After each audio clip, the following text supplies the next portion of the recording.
Кто-то ходит за окном и стучится в двери.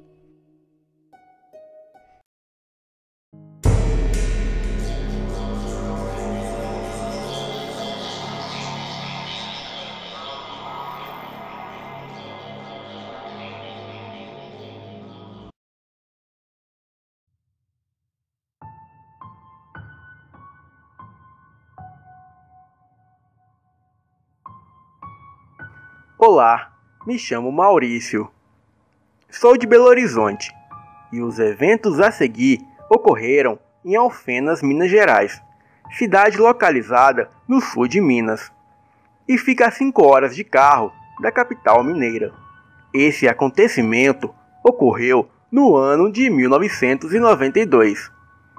Eu tinha acabado de concluir a faculdade e aos 25 anos de idade estava bem empregado em uma concessionária de veículos que pertencia ao meu pai. A minha mãe já era falecida, então eu morava com o meu pai e a minha madrasta, e 2 irmãos do casamento do meu pai e da minha madrasta. Bem, eu tinha juntado uma boa economia no banco. Estava louco para sair de casa, me mudar para outro lugar, pois a minha madrasta era uma pessoa insuportável. Ela sempre foi assim, mas os defeitos dela não vêm ao caso. Eu precisava mudar, mas como trabalhava na concessionária que ficava no centro de Alfenas, eu não poderia ir para outra cidade. As minhas economias eram o suficiente para comprar um apartamento ou uma casa pequena, pois o meu propósito era comprar um lugar só meu e à vista. Me lembro que tinha juntado algo próximo de 1.500.000 cruzeiros, que hoje em dia é equivalente a quase 7.000 reais. Mas naquela época era possível comprar um imóvel pequeno com esse dinheiro. A minha madrasta era o tipo de pessoa controladora, que queria mandar na minha vida, e mesmo eu, com os meus 25 anos de idade, ela queria controlar como eu deveria gastar o meu dinheiro. Então tivemos uma discussão feia. Eu falei com meu pai que iria embora de casa e fui morar com um amigo, até comprar o meu próprio lugar. Bem, acontece que esse meu amigo, que chamarei aqui de Mário, também tinha problemas em casa com seu pai alcoólatra. E ele e a sua irmã mais nova, que chamarei aqui de Maria, também queria sair de casa. E assim, combinamos de nós 3 irmos morar juntos. Mas ainda assim, não sabíamos onde. Bem, os pais do namorado da Maria estavam vendendo um sítio ali próximo. Era um sítio grande, e a casa do sítio tinha 2 salas, cozinha, 5 quartos, área de churrasco, piscina e algumas criações de porcos, galinhas e patos, que também estavam inclusos na venda. Bem, o preço estava muito barato, e logo desconfiei que houvesse algo errado, mas conferi os documentos do lugar e estava tudo em ordem. O dinheiro que eu tinha era suficiente para comprar o sítio à vista. O lugar era perfeito e só ficava a 40 minutos de Alfenas, o que era ótimo para a minha jornada de trabalho. Um dia, antes de fechar negócio com o pai do namorado da Maria, o namorado dela veio me procurar pessoalmente. O chamarei aqui de Luan. Luan me disse que não era um bom negócio eu comprar o sítio, pois o seu pai já havia vendido 5 vezes a propriedade, e todos que compravam não conseguiam passar uma semana no lugar, pois o sítio era amaldiçoado, e quem comprava vendia de volta para o pai dele pela metade do preço, e assim o pai dele só lucrava. Bem, talvez pela empolgação de ter um lugar só meu, eu resolvi comprar o sítio mesmo assim. Afinal, estava muito barato. Mas não havia motivos para ter medo, pois o Mário e a sua irmã iriam morar comigo, ali no sítio. E mesmo o sítio estando localizado em um lugar ermo, não haveria motivos para ter medo do sobrenatural, pois uma coisa que sempre aprendi com uma tia que era espírita foi que o sobrenatural se alimenta do seu medo. Então, se lá tivesse fantasmas, espíritos e essas coisas, bastava não ter medo, e com o tempo tudo isso iria embora.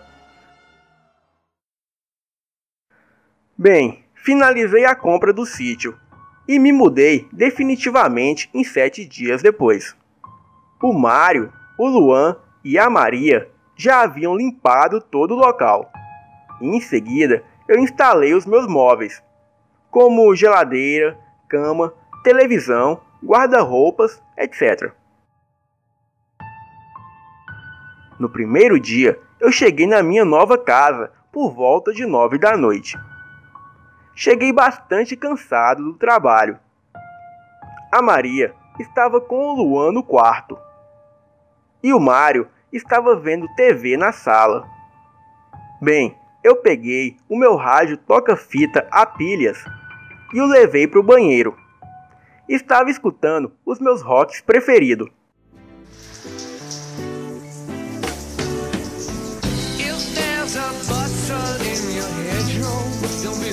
Bem, enquanto ouvia Led Zeppelin, eu percebi um chiado na música e várias risadas ao fundo.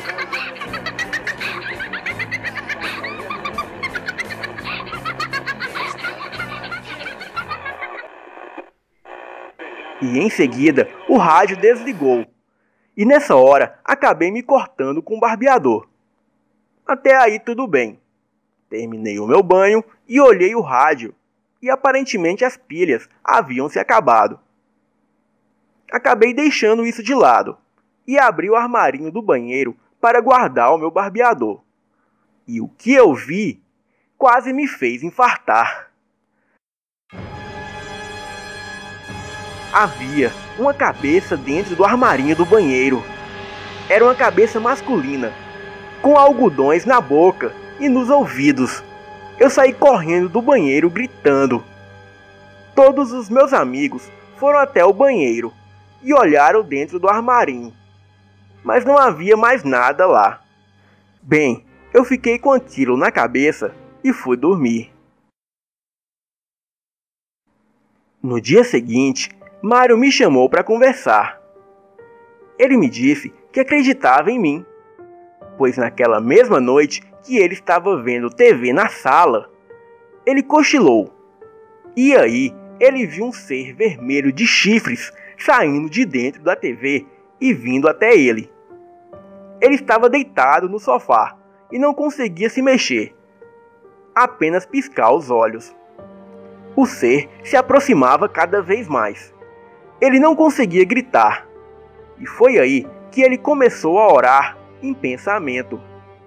E acabou conseguindo se mexer aos poucos. E assim que ele abriu os olhos definitivamente, não havia mais nada ali.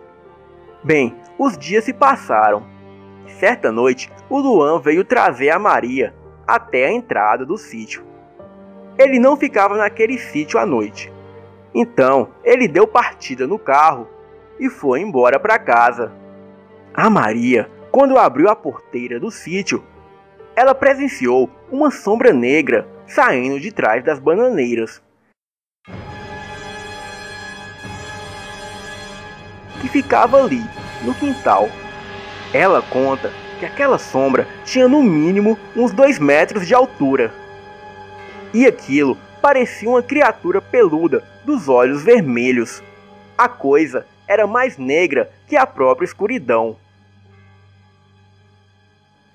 A Maria sentiu um forte calafrio na espinha e saiu correndo em disparada para dentro de casa.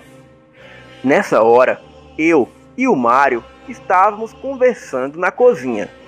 e foi quando ela entrou gritando que tinha algo atrás dela.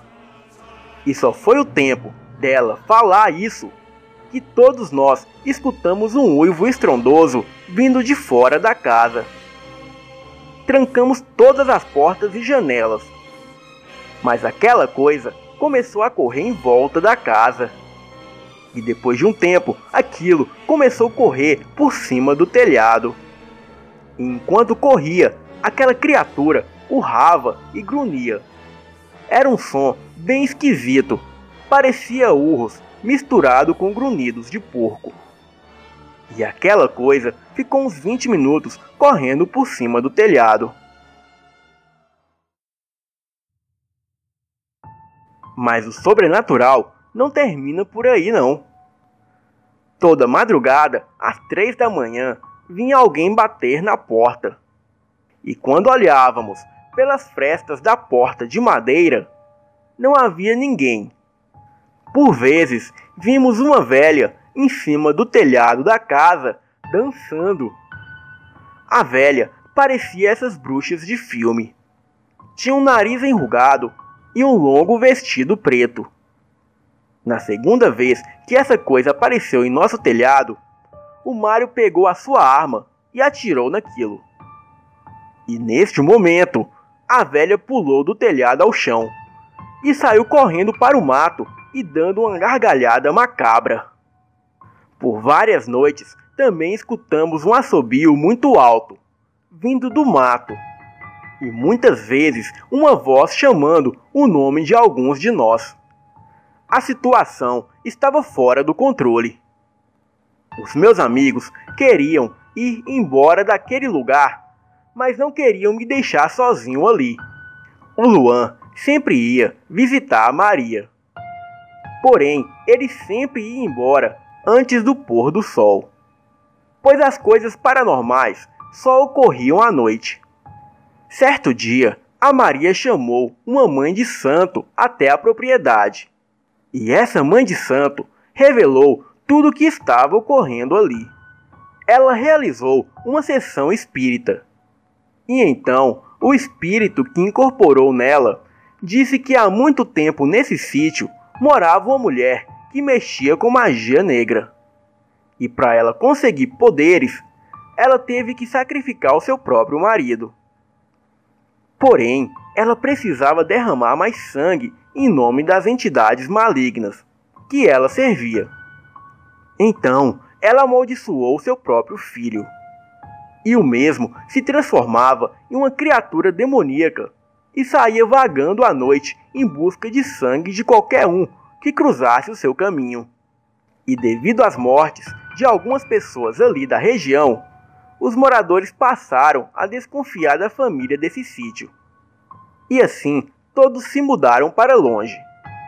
A amiga espírita da Maria nos aconselhou a mudar dali o mais rápido possível, antes que o pior pudesse acontecer. Bem, nas noites que se seguiram, não tivemos sossego. Eram pedras sendo atiradas na casa, risadas vindo da mata, e outra vez, quando cheguei do trabalho à noite, me deparo com uma coruja na varanda da casa. Eu a repreendi em nome de Jesus, pois logo percebi que havia algo errado. E foi aí que a coruja começou a rir enquanto girava a cabeça e voava para as árvores. Em uma das últimas noites que passamos naquele lugar, o Luan estava lá, e era por volta de 5 da tarde. Porém, chovia muito, e o carro dele atolou na lama. Por esse motivo, não foi possível ele ir embora. Então estávamos todos em casa, e de repente, escutamos um uivo estrondoso vindo do quintal. Olhamos pelas frestas da porta para ver o que era. E o que eu e os meus amigos vimos me deixou traumatizado até os dias de hoje. O que estava ali era aquela criatura negra dos olhos vermelhos. A coisa era grande e pesada. Andava sobre 2 patas, e as mesmas pareciam estarem quebradas, na parte do joelho. Era possível ver aquela criatura com a luz dos relâmpagos.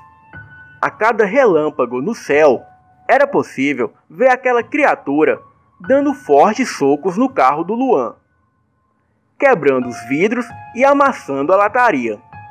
E depois, aquela coisa furou os pneus com os dentes. O Luan era um cara muito materialista.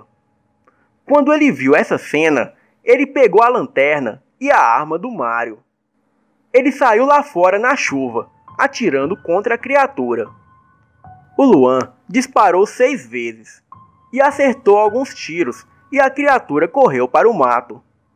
Naquela noite, todos nós dormimos juntos na sala. E assim continuamos a escutar aquela coisa uivar ao longe.